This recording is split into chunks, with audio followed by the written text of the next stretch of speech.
He got in without a word. Old, gray suit, trembling hands.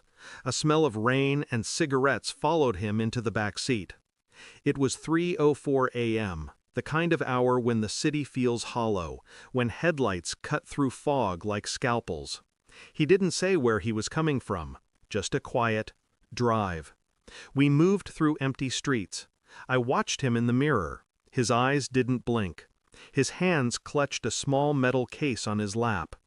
When we stopped outside an old brick building, he leaned forward.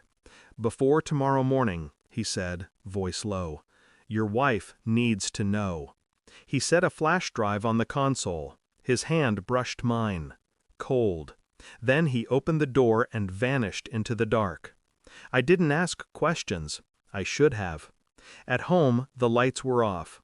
My wife slept soundly. At least, that's what I thought.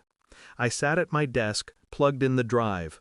The screen flickered, and my blood froze. It wasn't porn. It wasn't violence. It was a recording. Our bedroom. Her. Another man. My bed. My sheets. And then, her voice whispering things she'd never said to me. I couldn't move. Then, footsteps. Behind me. Her voice. That was for me. She stood in the doorway, calm, barefoot, wearing my t-shirt, the same one she wore in the video. "What is this?" I asked, though I already knew. She smiled, small and deliberate. "Something you weren't supposed to see." Her tone was surgical, precise, as if betrayal had its own language and she was fluent. I didn't shout, didn't throw the laptop. Instead, I just sat there, watching her. Every word she'd ever said began to replay inside my head. The late-night meetings, the new perfume, the sudden guilt when I asked nothing at all. She walked closer, brushed her hand along my shoulder. "Delete it," she whispered. "Please." I didn't move. That was the moment something inside me shifted. The kind of stillness you feel before a storm. I looked at her reflection on the dark screen and realized she was scared. Not of what she did, but of what I might do. And for the first time in our marriage, I felt calm. I spent the next week pretending everything was fine. I kissed her goodbye, shared coffee, laughed at nothing. She thought I'd forgiven her. I drove my usual routes, picked up strangers, listened to their stories. But every time I looked into the mirror, I saw her, the woman in my bed who smiled at another man like he was oxygen. I replayed the flash drive each night, not for pain, for detail. License plates reflected in windows, a tattoo on the man's wrist, a location tag hidden in metadata. I traced it, a motel, 2 miles from her workplace.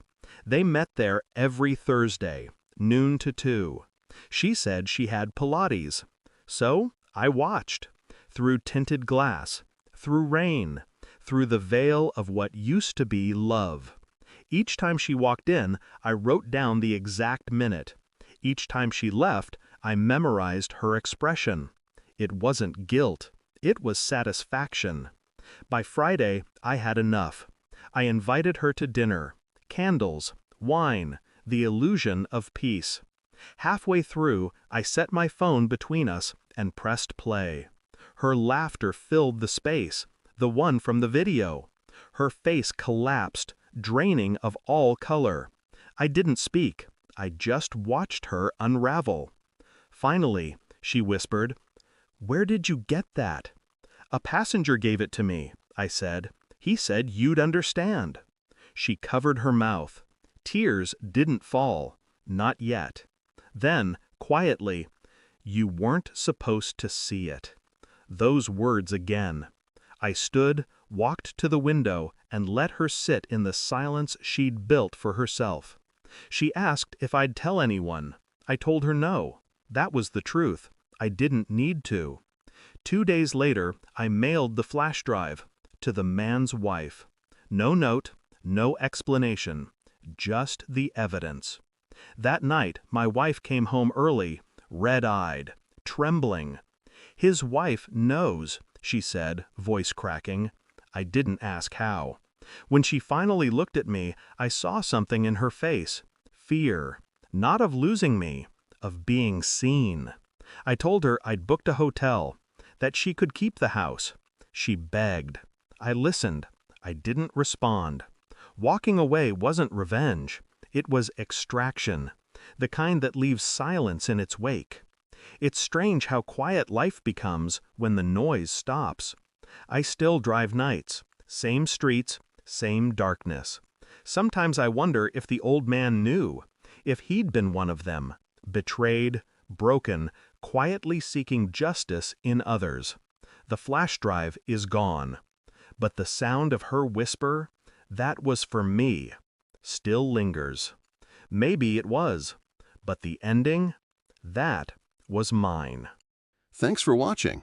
Don't forget to like, share, and comment.